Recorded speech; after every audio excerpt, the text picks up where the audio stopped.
Челябинцы написали башкирский диктант. Подробности смотрите далее.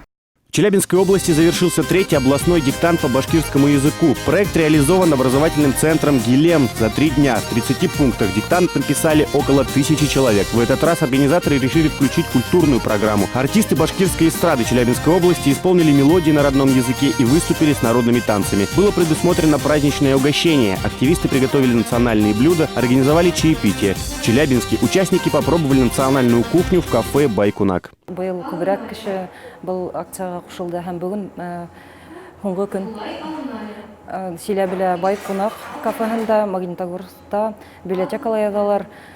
На некоторых точках был организован просмотр башкирских фильмов. Участие медийных личностей, таких как Виктория Бакарди, Фанит Карачурин, Амур Хабибулин, Ильдар Хуснуддинов, придавали мероприятию событийный статус. Автор проекта Алия Нугуманова отмечает, что с каждым годом участников становится все больше, и география диктанта расширяется. Текст диктанта был выбран с учетом северо-восточного диалекта. Южноуральцы писали о маме, батырах земли Челябинской, коренном народе Урала. По предварительным данным, на этот раз отличников больше. Участники смогут узнать свой результат в социальных сетях образовательного центра «Гилем». Работа над повторением грамматики и орфографии башкирского языка, предложенная заведующей библиотеки башкирской и татарской литературы Натальей Быговой, хорошо сказалась на результате.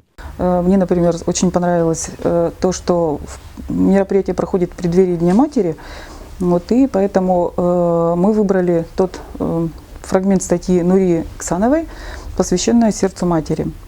Диктант прошел и в Мятском филиале ЧелГУ. Участие принимали как мужчины, так и женщины разных возрастов и разной языковой подготовки. Для создания праздничной атмосферы перед участием была сыграна мелодия на национальном башкирском инструменте «Курае». Радовал гостей местный житель и участник диктанта Ильнус Шакиров. Под его же аккомпанемент Виктория Бакарди спела национальную песню. Виктория Бакарди отметила, что человек в определенном возрасте начинает больше ценить свои корни, национальную культуру. И именно это сильное ощущение единства со своим этносом подтолкнуло ее принять участие в таком социальном проекте. Девушка провела консультацию перед диктантом в прямом эфире в социальных сетях. Видео набрало более 2000 просмотров. Мен бүгін бірінші тапқыр келдім диктант ядырға.